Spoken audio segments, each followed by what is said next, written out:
Agora a gente vai falar sobre o sistema reprodutor feminino.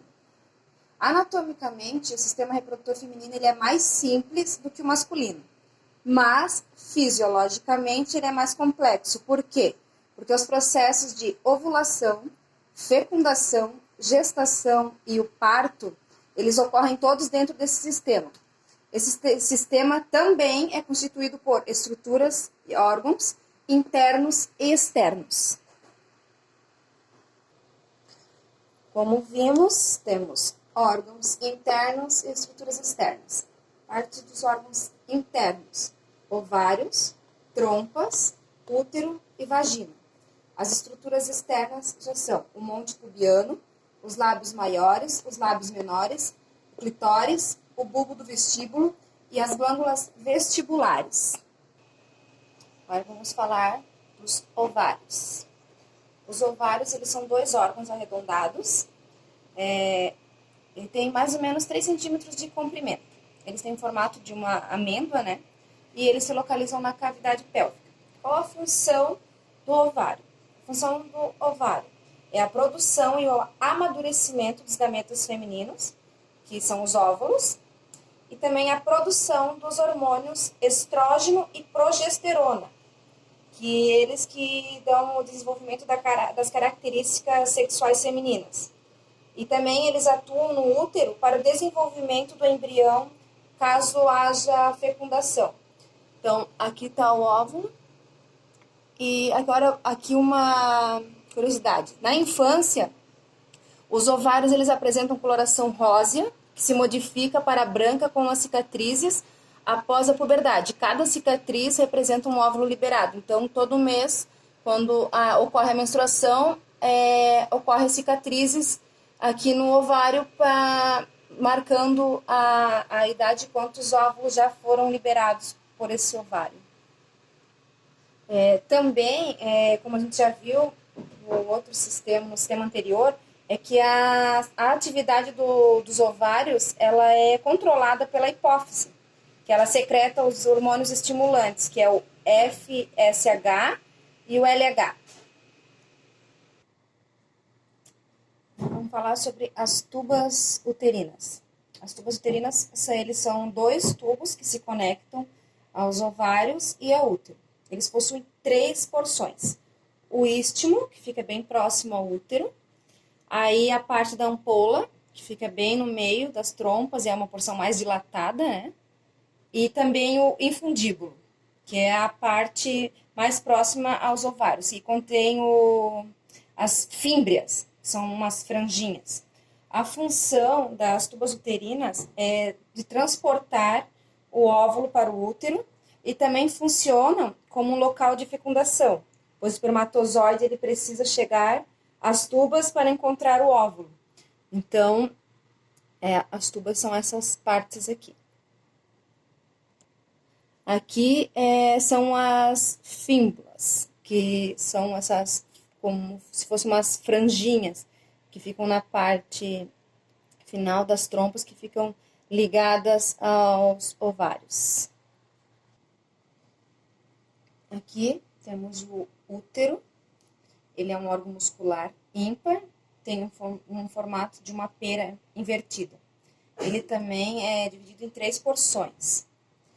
O endométrio, que é a camada interna, é altamente vascularizada e é responsável por receber o óvulo fecundado. Se não houver a fecundação, o óvulo ele descama e provoca a menstruação. Tem também o miométrio, que é a camada muscular mais espessa e responsável pelo crescimento. Então, o miométrio é essa parte aqui, mio, como se fosse meio, né? Então, é mais espessa e também é responsável pelo crescimento uterino durante a gestação e também pelas contrações, né? Então, caso haja uma fecundação, aqui o miométrio ele é responsável pelo crescimento, vai desenvolver aquele tamanho. E o perimétrio, que forma essa camada externa, aqui, essa parte bem aqui de fora, que ele também é responsável pela proteção do útero, essa camada mais externa. E também ele tem 3 partes também. A primeira parte, o útero é dividido aqui no fundo, que é a porção mais superior. Depois pelo corpo, que é a porção média e que se comunica aqui com as tubas uterinas. E também tem a parte do colo, aqui, que é a parte mais inferior, vai se afunilando. E tem as extremidades voltadas para a vagina, aqui. Então, vai se afunilando e vai para a vagina.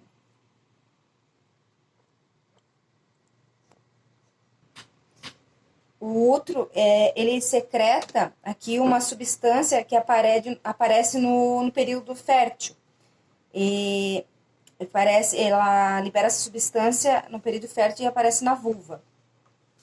Ele tem como função colaborar com a fecundação, como nutrindo, selecionando e encaminhando os espermatozoides até a tuba uterina.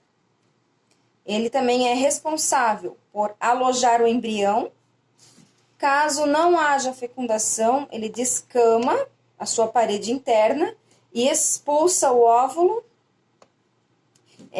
não fecundado através da menstruação. Então, a menstruação ocorre se caso não haja fecundação, né?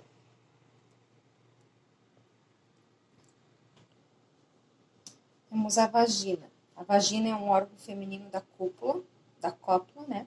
Formado por um músculo e é em forma de um tubo. Tem cerca de mais ou menos 7 centímetros de comprimento. Qual a função da vagina no sistema reprodutor feminino? A função da vagina é receber o pênis no ato sexual, dar passagem ao feto na hora do parto e liberar a menstruação caso não ocorra a fecundação. A vagina também possui uma região denominada lago seminal. Essa região é capaz de armazenar temporariamente os espermatozoides. As estruturas externas da genitália. As estruturas externas elas são responsáveis por proteger a vagina e a uretra. Então, aqui nós temos o monte pubiano, que é uma elevação mediana, fica anterior à síntese púbica. Temos os lábios maiores, os grandes lábios. São 2 pregas cutâneas alongadas que delimitam uma fenda. Temos também os lábios menores, que são os pequenos lábios, que eles são pequenas pregas cutâneas e entre eles há o vestíbulo da vagina. Também tem o clitóris e o bulbo do vestíbulo, que são estruturas eréteis do sistema feminino. Eles se localizam no ponto de encontro dos pequenos lábios e eles se inundam de sangue durante a relação sexual e aumentam o contato com o pênis, ficam eréteis.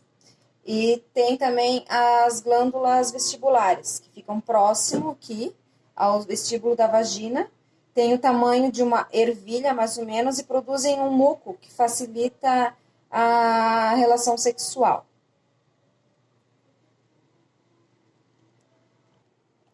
A fisiologia do ciclo menstrual. O ovário, ele traz com ele cerca de 400 mil folículos, desde o nascimento da criança, da mulher, né? Cerca de 300 apenas irão amadurecer e formar os óvulos. Então, a mulher, desde o nascimento, ela já traz no ovário esses 400 mil folículos e apenas mais ou menos cerca de 300 que irão amadurecer. Esse processo ele ocorre desde a menarca, que é a primeira menstruação, até a menopausa, que é a última menstruação. Então, a cada 28 dias, um folículo ele vai migrar para a superfície do ovário e com a ação dos hormônios femininos ele vai ser liberado no processo de ovulação, que vai durar aproximadamente 14 dias, que é o período que o óvulo demora para percorrer toda a tuba uterina. Se o óvulo não for fecundado, ele é absorvido pelo organismo e então o endométrio vai descamar e expelir em forma de menstruação esse óvulo. assim ocorre a menstruação.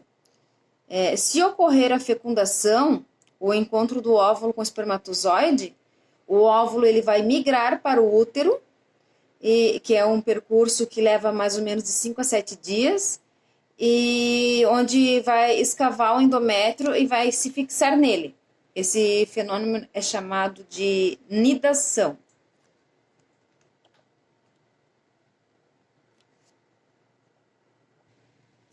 Essa é uma imagem para vocês terem noção, mais ou menos como que funciona o ciclo menstrual. Varia também de mulher para mulher, umas são apenas 3 dias, outras 5 dias, outras 7 dias, então isso também vai variar de indivíduo para indivíduo. Aqui tem toda a fase de como começa o folículo, como ele é primário lá no ovário, quando ele vai crescendo, aí ele vai até ele fazer a ovulação, aqui. Caso não ocorra a fecundação, ele vai, o corpo vai absorver, né, para poder fazer a descamação, vai ser eliminado no endométrio, o endométrio vai se descamar para fazer a menstruação. Aqui tem todas as fases em termos de dias, de como vai acontecendo, né? A menstruação primeiro, depois começa de novo a fase de crescimento, a fase de ovulação, a fase de secreção e depois a menstruação. Esses exercícios aqui, eu quero que vocês respondam todas as questões, são 13 questões, em uma folha para que seja entregue. Coloque o nome na folha certinho, até que a gente tenha aula presencial para vocês poderem me entregar.